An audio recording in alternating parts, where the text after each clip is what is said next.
The Ambassador College campus in Pasadena, California, has been the headquarters of the Worldwide Church of God for 32 years. Here on January 3rd began one of the most dramatic confrontations between church and state in 200 years of American legal history. The Worldwide Church of God was placed into receivership following a secret court hearing, a hearing of which church officials knew nothing. At the hearing, a deputy California Attorney General presented a lawsuit alleging that the church was indeed so mismanaged as to be worthy of receivership. The lawsuit accused Herbert Armstrong and Stanley Rader of siphoning off the property and assets of the church for their own personal use on a scale of several $1 million per year. These alleged improprieties were said to have plunged the church into a financial crisis. This case, officially the state of California versus the Worldwide Church of God, could well become a landmark in the annals of church-state relations. The church claims the right to govern itself, and the state comes along and claims the same right. Who's going to prevail? The state doesn't know God, but the state is under the government of the United States. And the federal government allows state governments. But the federal government has certain control over even state governments. And the First Amendment to the Constitution of the United States is the basis in this particular case, which says that Congress shall make no law respecting religion, and which guarantees, and has always been so construed by the Supreme Court of the United States. That is the government of the United States, not of God. That God has right to have his kind of governments, but separation of church and state is guaranteed by the Constitution of the United States. Now, God tells us in the Bible to be subject to the powers that be, and in our ordinary lives, if the laws of man say go 55 miles an hour, we should do that. And the laws of men on the whole are intended for our good, and they're a terror only to the thief and the scoundrel and the evil. But when it comes down to a matter of church and worship, the Constitution of the United States says we are free. The World Tomorrow. The Worldwide Church of God presents The World Tomorrow with Herbert W. Armstrong.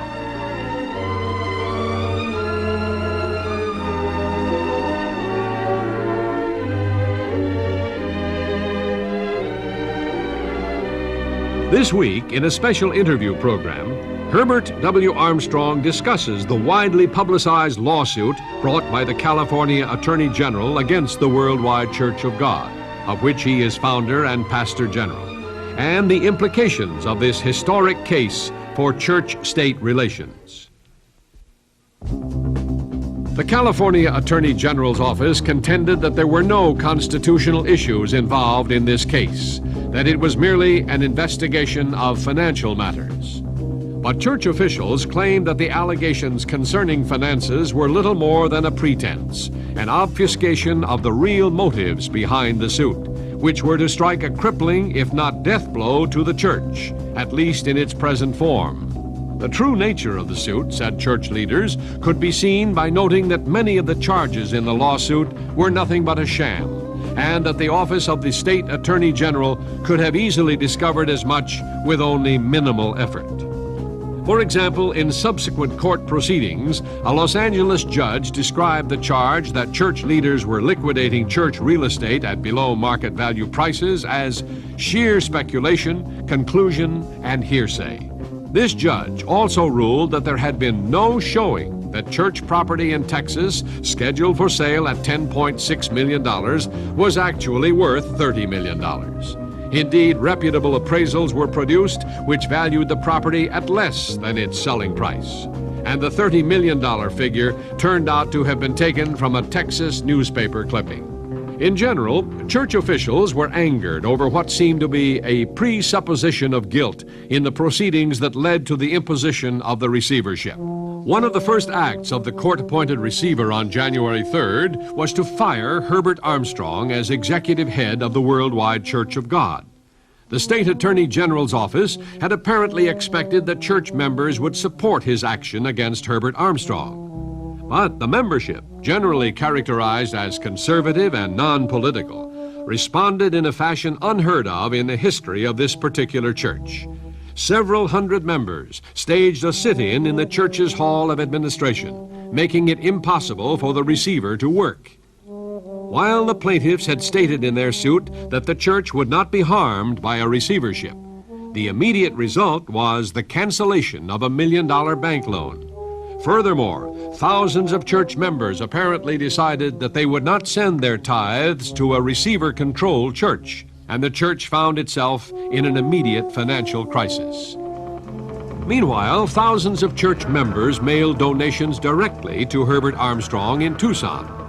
And finally, in mid-March, church members, angered at this intrusion of the state into their ecclesiastical affairs, pledged over $2 million to post a bond and get the receiver out.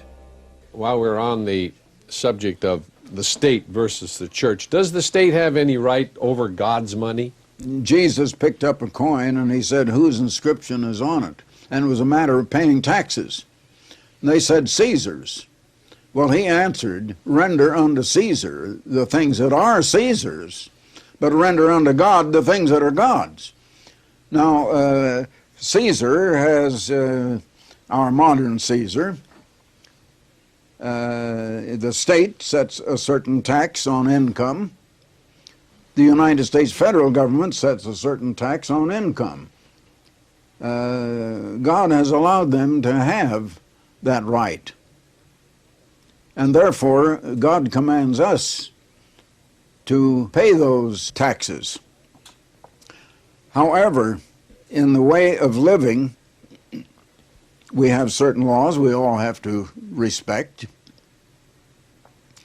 If I'm driving an automobile and it's now unlawful to go over 55 miles an hour, I will obey the powers that be as far as I can. I will hold it down to 55 miles an hour. That's one of the things that are Caesar's. But when it comes to a Christian life and your belief in life and the hereafter, that's another matter. And Caesar doesn't know anything about it. We've been talking about how the state is affecting the church, and they claim that they own the church property, and will you ever concede that such a thing is so? Well, that just gets back again. That is whatever we'd tell them the Bible says, they'd only laugh at, so we just don't do that. But it gets back to the laws of the state and the United States government that we're living under. We're ultimately going to have to fight this in the federal courts. They say they have a right to protect their members from you. They forget that not over 7% or so of our members are in California. The rest come from all the rest of the world, and that our operations are worldwide, and now they thought we would cave in. They didn't realize the scope of our work. They didn't realize its size. They didn't realize another thing, the absolute integrity and loyalty of our membership. And they will see that money gets to me to carry out what God wants done, no matter what man does. Now, in this lawsuit, we're only concerned about the laws of man as far as they go, because they aren't going to listen to anything about the law of God anyway. We know that. We're not going to tell them. Now, this lawsuit, I know the real culprit is Satan. And men don't realize it, but men have been somehow, they don't know what went on in their minds that caused them to come to the place that they did, what they did to provoke this lawsuit. But there's something really great behind it all, and I happen to know what it is. And God is going to win this victory because it is a challenge against God. Now, God is going to let it go to the point that He wants it to go to. The first thing I begin to ask is, where am I wrong? Where is the church wrong? What have we done that God allows this thing to come on us? And when I wrote to all of our members all over the world, I said we need to realize this could not have happened if God did not allow it. God did not cause it, but He allowed it. And it's a kind of punishment. But when God punishes, it isn't revenge. That's another thing. People don't know about the nature and the character of God. When God punishes, His punishment is always corrective. It's always to help us, never to hurt us. But sometimes He has to hurt us in order to help us. I mean, that's the ultimate purpose. So I said to our people, we need to search our own hearts and find out what is wrong with us. Where are we wrong that God is sending this thing to make us search down deep into our own hearts? More of our program right after this announcement.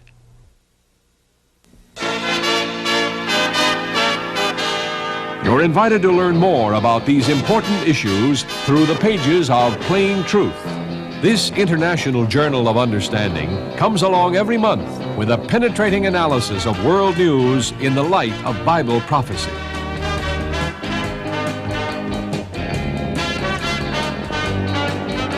Plain Truth. This full-color monthly publication underscores the importance of biblical understanding in modern 20th century living.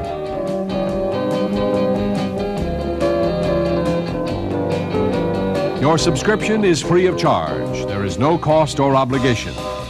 Call this toll-free number, 800-423-4444. That's 800-423-4444. The Plain Truth, a magazine of understanding.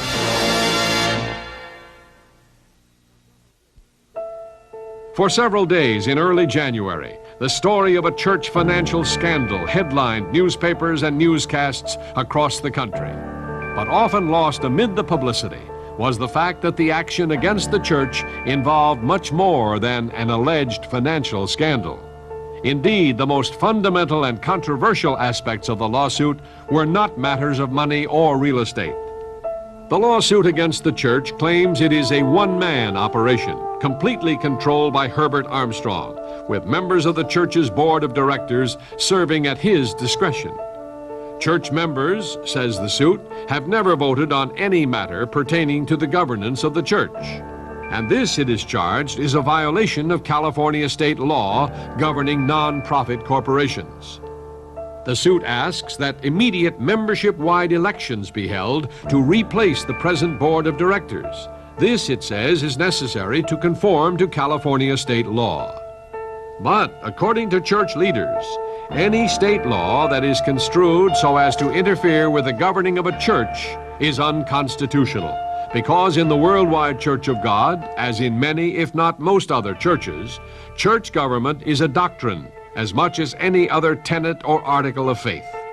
And as in many other churches, it is a central, all-important doctrine, one that gives the church its meaning and vitality. It is a doctrine of the Worldwide Church of God that the church be governed in a hierarchical manner. The Good News is a church publication expressly for church members and devoted to articles on doctrine and Christian living.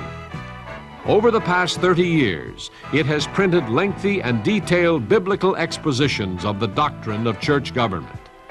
For example, this article from the Good News explicitly states, "Far from prohibiting all authority, Jesus sanctioned the right kind of government, God's rule, theocracy, for the church." Speaking of the early Christian church, the article says, "There was no membership politics nor voting on church offices or doctrines." And in regard to administration within the Worldwide Church of God, this clear statement: the members do not elect and dismiss elders, meaning church leaders, nor do they vote on doctrines. This particular article was published in 1953. Many similar articles could be cited down to the present. Thus, while the lawsuit against the church includes statements by several former members saying they were never given the opportunity to vote on church affairs, it can be clearly shown that certainly since the early 1950s, no one who became a member of the church was led to believe he or she would vote on church matters. In fact, those who became members were clearly informed as a matter of doctrine that they would not do so. Mr. Armstrong, do you feel that the church government or church rule is the real issue in this lawsuit? Yes, I'm sure that's the main issue. Well, now what do you mean by church government? That goes into something that is peculiar to our doctrines.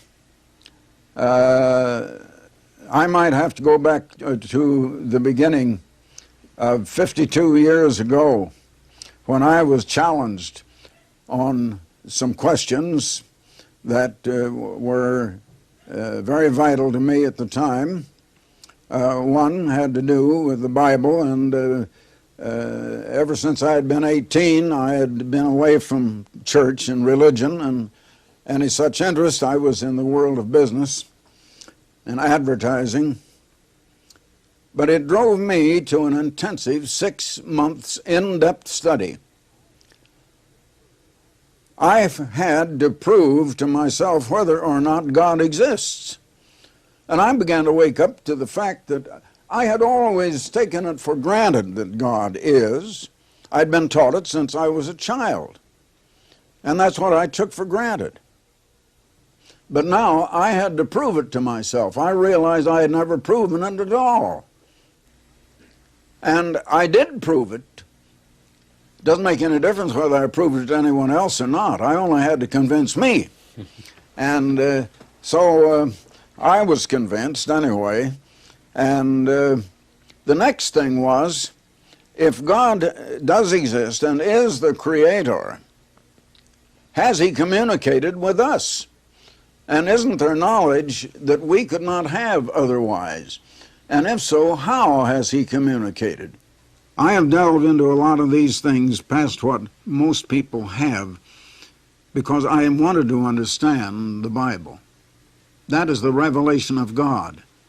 And that is knowledge that a man can never have of his own accord. You can't think these things up. I often see the picture of a statue of the thinker, and there he sits on a rock or stone or something with his hands, his elbows on his knees, holding up his head, just thinking, thinking, thinking. But he's getting nowhere unless he has something here and there to think about. He's not thinking from any source. Now, the Bible is the source I like to do my thinking from, and put together what is here and there, and like you'll read in Isaiah, that you don't get all of the Bible just starting a story flow beginning in Genesis and ending in the last chapter of Revelation. But it's here a little, there a little, line upon line, line upon line. But now to get back to what we were talking about, God's government is based on God's law. God's law is the way of right. Sin is the transgression of that law. This church that has been raised up through my efforts believes in the law of God. It does exist within the church. Now, it doesn't mean that there's a government in the sense that we have a police system or anything of the kind.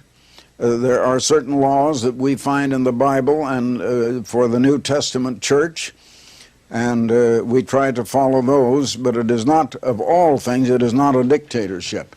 On the other hand, it is not a democracy. Mm-hmm. And that's what a lot of people would like to make it. And that's what the state of California had in mind when they came crashing down on the Worldwide Church of God.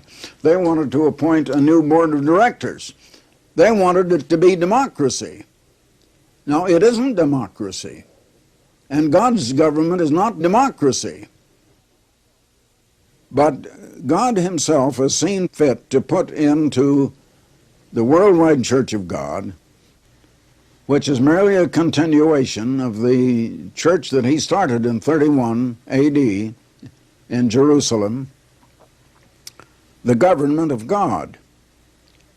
Now that is a government that is accepted voluntarily or not at all.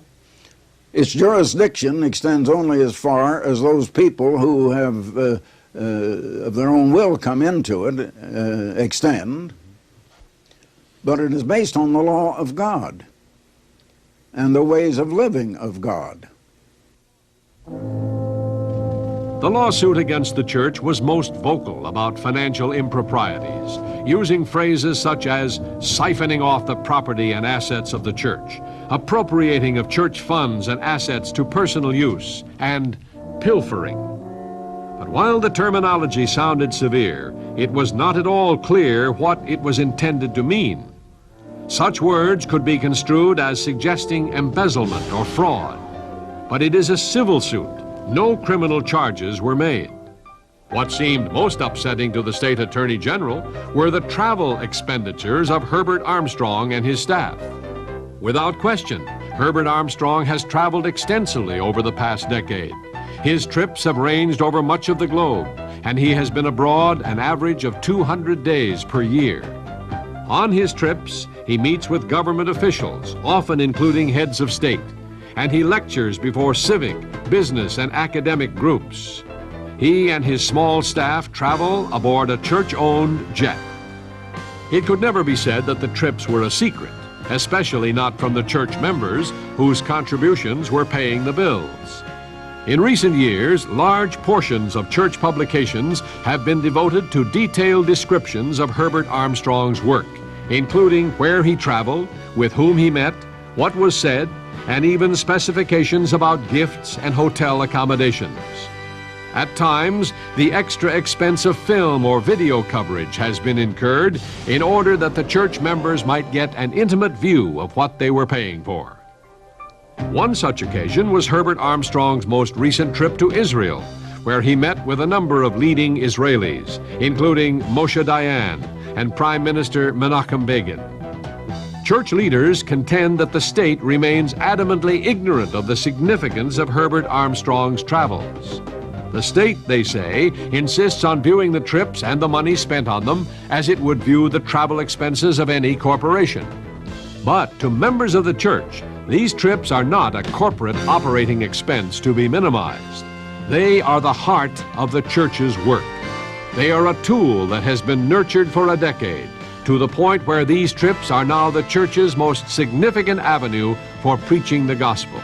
And to members of the Worldwide Church of God, preaching the gospel is the primary reason for the church's existence. To cease such activities would mean, in the eyes of members, forfeiting the church's spiritual legitimacy, ceasing to be a viable church of Jesus Christ. Will the state be able to frustrate or prevent you from carrying out the Great Commission? Nothing can stop us. Because our people will stand back of us, they will get the money to us in whatever manner is needful. We are even set up in a way that we can reach practically our entire membership in 10 or 12 hours in all parts of the United States and Canada. Yeah. We have a telephone network established, and no one can tell what numbers we're calling and what numbers they will call until we reach our membership, and we've had to employ it just a week ago. And the results came back and the money came. And our members are loyal, and they look to God. Now, we're not going to try to violate the laws of man, and we haven't violated any of the laws of man. We just simply have not. And the only thing that I can know about where they get this siphoning off of millions of dollars, which shows their lack of knowledge of the way things are actually exist. Some of our ministers have believed that we should just run a local church and never try to go any farther and not get the gospel around the world. Well, I've been called to carry the gospel around the world. If they haven't been called for that, that's fine and dandy with me. I'm not going to try to change them. But I know what I've been called to do, and I know what God is giving me the power to do, and I shall keep on doing it. Now, there's a prophecy about it in our time. It's not itself a commission, it's a prophecy. Matthew 24, verse 14. This gospel of the kingdom, which is not the gospel that is generally preached in the world at all, shall be preached in all the world for a witness unto all nations. Then shall the end of this present civilization and era of time end, and Christ will come and set up the kingdom of God. Doesn't mean the end of the earth or anything of that kind, of course. That's what God wants done, and it's going to get done, and man can't stop it. Now, God has given me favor in the eyes of heads of many, many governments. And as a result, I've been able to hold campaigns and evangelistic campaigns and meetings in those countries. And so many of them, surprising, the English language is becoming a world language today. It's replacing French, which about 75 years ago, French was the leading international language, but today English is. And I have no difficulty anywhere I go. Hotels, anywhere, they speak English. And the gospel is getting out. Now, we're not trying to, as they say, get people, quote, saved, unquote. God has not sent us to do that. He wants, I like the word announcement. It's not used in the Bible, but that's what it is.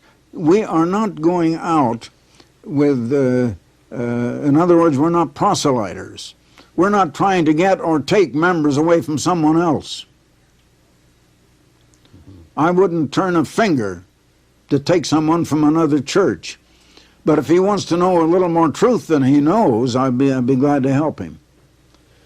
Well, in essence, this confrontation with the church and the state, don't you feel that in this fight you're really fighting for other religions, other churches, as well as the Worldwide Church of God? Of course, because it's a matter of the Constitution of the United States and what rights it does give us, and it gives us those rights. And I know the answer to this next question. I'll ask it anyway. Who are you accountable to, God or the state? Well, both. To a certain extent, I'm accountable to the state, but primarily to God. For the free literature offered on this program, write Herbert W. Armstrong, Pasadena, California, 91123. In Canada, Box 44, Vancouver, BC.